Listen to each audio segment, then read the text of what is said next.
सत्याचा एवढा मुसरपणा, सत्याचा एवढा मान। महाराष्ट्राच्या राजकीय इतिहासात काळीमा फासणारी घटना गुरुवारी 17 जुलै 2025 रोजी विधान भवन परिसरात घडली। राष्ट्रवादी काँग्रेस शरदचंद्र पवार गटाचे आमदार जितेंद्र आव्हाड आणि भारतीय जनता पक्षाचे आमदार गोपीचंद पडळकर यांच्या समर्थकांमध्ये विधान भवनाच्या लॉबीत तुंबळ हाणामारी झाली। या घटनेने विधान मंडळाच्या पवित्र परिसराची पवित्रता धोक्यात आली असून राज्याच्या राजकारणात नवे वादळ निर्माण झाले आहे।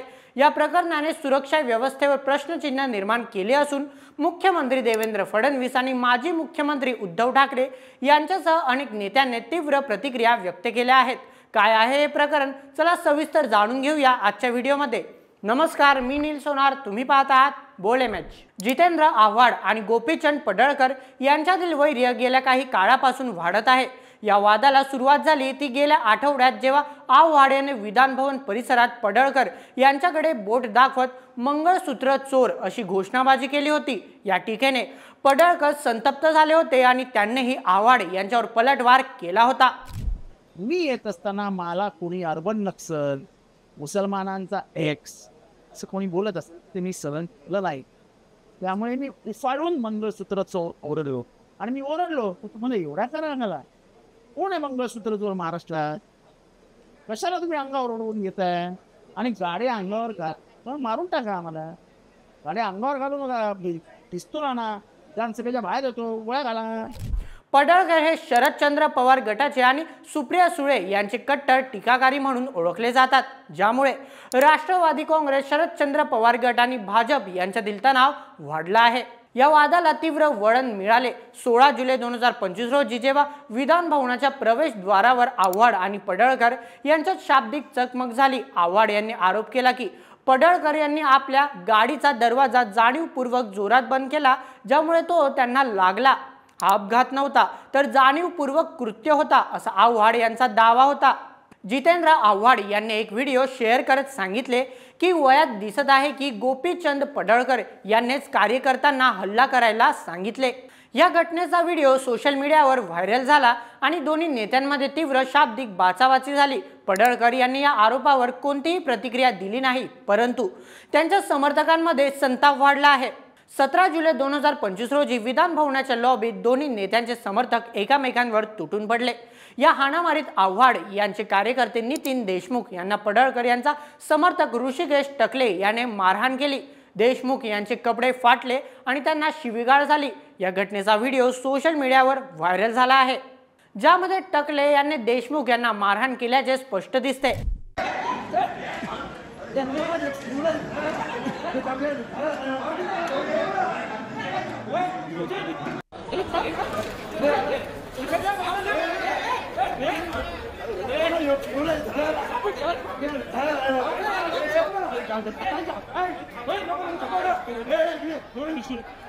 जमा करा पास घेतलंस ना सगळं।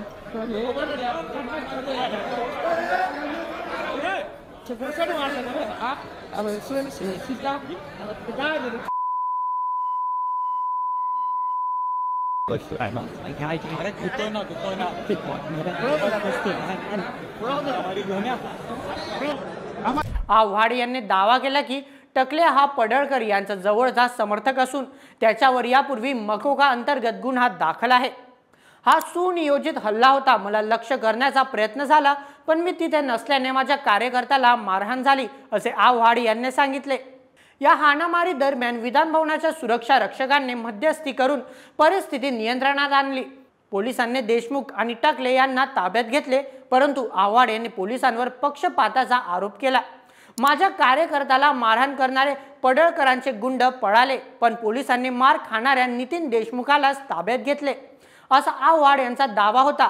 हाणामारीनंतर रात्री 2 वाजता आव्हाड यांनी विधान भवनाच्या मागील गेटवर ठिय्या आंदोलन सुरू केले। त्यांनी पोलीस गाडीखाली झोपून आपला निषेध व्यक्त केला आणि पोलिसांवर सत्ताधारी पक्षाच्या दबावाखाली कारवाई करत असल्याचा गंभीर आरोपही केला। मला आणि माझ्या कार्यकर्त्यांना धमक्या मिळत आहे।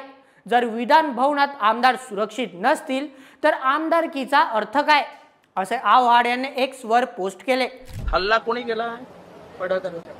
मग हे बोला ना, हे बोला, जोरात बोला. पडळकरांचा. परत जोरात बोला. हल्ला कोणी केला? बोला ना, बोला. पडळकरांच्या समर्थकांनी केलाय. भाषण करून बाहेर आलो आणि थोडासा मोकळी हवा खेळायला बाहेर गेलो होतो. हा मालाच मारण्यासाठी आले होते हे सगळे. म्हणजे विधानसभेमध्ये विधिमंडळाच्या पायऱ्यांवर भवनामध्ये आमदार सुरक्षित नसतील तर कशाला राहायचं आमदार? काय गुन्हा आमचा? सत्तेचा एवढा मुजरपणा, सत्तेचा एवढा माज. या आंदोलनादरम्यान पोलिसांनी आव्हाड यांना बळजबरीने ताब्यात घेतले, ज्यामुळे हा वाद आणखी चिघळला. आव्हाड यांनी दावा केला की पडळकर यांच्या समर्थकांनी त्यांना डुक्कर आणि कुत्रा अशा शब्दांनी शिवीगाळ केली आणि त्यांच्या जीवाला धोका आहे. जितेंद्र आव्हाड यांनी म्हटले, हा सुनियोजित हल्ला होता. मला लक्ष्य करण्याचा प्रयत्न झाला, पण पडळकर यांचे समर्थक मवाल्यासारखे येतात, माझ्या कुटुंबियांवर शिव्या देतात. संपूर्ण महाराष्ट्राला माहीत आहे की हमलावर कोण होते, तरीही आमच्यावर वारंवार पुरावे मागितले जात आहे, असे आव्हाड यांनी पत्रकारांशी बोलताना सांगितले. त्यांनी विधान भवनातील सुरक्षेवर प्रश्न उपस्थित करत म्हटले, जर आमदारच सुरक्षित नसतील तर लोकप्रतिनिधी होण्याचा अर्थ काय? जितेंद्र आव्हाड यांनी थेट पोलिसांवर टीका केली की ते गोपीचंद पडळकर यांच्या अटक केलेल्या लोकांची सेवा चाकरी करत आहे. आव्हाड यांनी रात्री आंदोलन करताना पोलिसांवर टीकाही केली. खायला देत होते कोण? तंबाखू. त्या मकोकाच्या आरोपीला तुम्ही पाठीशी घालताय आणि आम्हाला पकडताय. हो मुंडे साहेब, हो मुंडे साहेब, मकोकाचे आरोपी सोडून दिले. ते विधान भवनात घेऊन मारतात आणि जो मार खातो त्याला तुम्ही घेऊन चालले. आता तेवढंच करा गुंडांचं संरक्षण, तेवढंच राहिलं महाराष्ट्रात. पडळकर यांनी सुरुवातीला या घटनेवर हलक्या स्वरात प्रतिक्रिया दिली, परंतु नंतर त्यांनी दिलगिरी व्यक्त केली. ही घटना दुर्दैवी आहे. मी विधानसभा अध्यक्ष आणि विधान परिषदेच्या सभापतींकडे माफी मागतो. मी माझ्या ज्येष्ठ नेत्यांशी चर्चा करून पुढील भूमिका जाहीर करेन, असे पडळकर यांनी सांगितले. या सगळ्या प्रकरणात विधानसभेच्या प्रांगणामध्ये जी घटना घडलेली आहे ती अत्यंत दुर्दैवी घटना आहे. याचं अतीव दुःख विधानसभेचा सदस्य म्हणून मला आहे. मी महाराष्ट्र विधानसभेचे अध्यक्ष आणि सभापती हे आवार पूर्ण त्यांच्या अंतर्गत असल्यामुळं मी दिलगिरी व्यक्त करतो आणि याविषयी आमचे सगळे नेते मंडळी यांच्याशी चर्चा करून मी तुमच्याशी सविस्तर बोलतो. त्यांनी स्वतःला या हाणामारीपासून अलिप्त ठेवण्याचा प्रयत्न केला. मुख्यमंत्री आणि इतर नेत्यांच्या प्रतिक्रिया आता आपण जाणून घेऊया. सर्वप्रथम मुख्यमंत्री देवेंद्र फडणवीस म्हणाले, ही घटना अत्यंत निंदनीय आहे. विधान भवन हे लोकशाहीचे मंदिर आहे आणि अशा घटना त्याच्या पवित्र्याला काळीमा फासणाऱ्या आहेत. विधानसभा अध्यक्ष आणि विधान परिषद सभापतींनी याची गंभीर दखल घ्यावी आणि कठोर कारवाई करावी, असे फडणवीस यांनी पत्रकारांशी बोलताना सांगितले. त्यांनी या प्रकरणाची सखोल चौकशी करण्याचे निर्देशही दिले. ठिकाणी माननीय अध्यक्ष विधानसभा आणि माननीय सभापती विधान परिषद यांच्या अंतर्गत हा सगळा परिसर येतो. त्यामुळे माननीय अध्यक्षांनी आणि सभापतींनी याची गंभीर दखल घ्यावी आणि या संदर्भात ही काही कडक कारवाई आहे ती कडक कारवाई माननीय अध्यक्षांनी करावी, अशा प्रकारची विनंती मी त्यांच्याकडे केलेली आहे. लोक जमा होतात आणि मारामारी करतात, हे या विधानसभेला शोभणारं नाही. मग उद्धव ठाकरे म्हणाले, जर विधान भवनात गुंड येऊन हाणामारी करत असतील तर याचा अर्थ काय? हे समर्थक होते की गुंड? अशा लोकांना पास कसे मिळाले? गृहमंत्री आणि मुख्यमंत्र्यांनी जबाबदारी घ्यावी आणि तात्काळ कारवाई करावी, अशी मागणी ठाकरे यांनी केली. त्यांनी विधान भवनाच्या सुरक्षेवर प्रश्नचिन्ह उपस्थित केले आणि पास जारी करणाऱ्या अधिकाऱ्यांवर कारवाईची मागणीही केली. पण ते समर्थक आहेत का गुंड आहेत? आणि ही जर का परिस्थिती या राज्याची आली असेल तर मग विधान भवनाला अर्थ काय? ज्यांनी त्यांना पास दिले त्यांच्यावरती कारवाई झाली पाहिजे. मग तो कोणी असेल, ज्यांनी त्यांना पास दिले त्यांचं नाव आलं पाहिजे समोर, कारण हा अधिकार शेवटी अध्यक्षांचा असतो.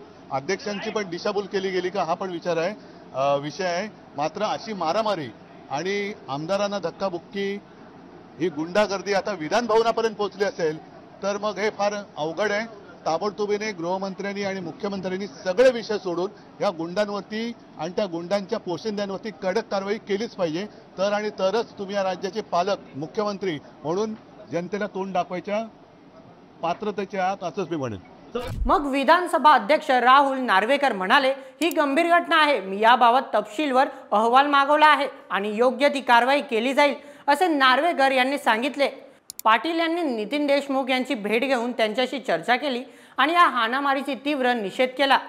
रोहित पवार राष्ट्रवादी काँग्रेस शरदचंद्र पवार गटाचे नेते म्हणाले, हा हल्ला सुनियोजित होता. आव्हाड यांना लक्ष्य करण्याचा प्रयत्न झाला पण त्याऐवजी नितीन देशमुख यांना मारहाण झाली. ही घटना राज्यातील खराब कायदा आणि सुव्यवस्थेचे घोतक आहे असे पवार यांनी सांगितले.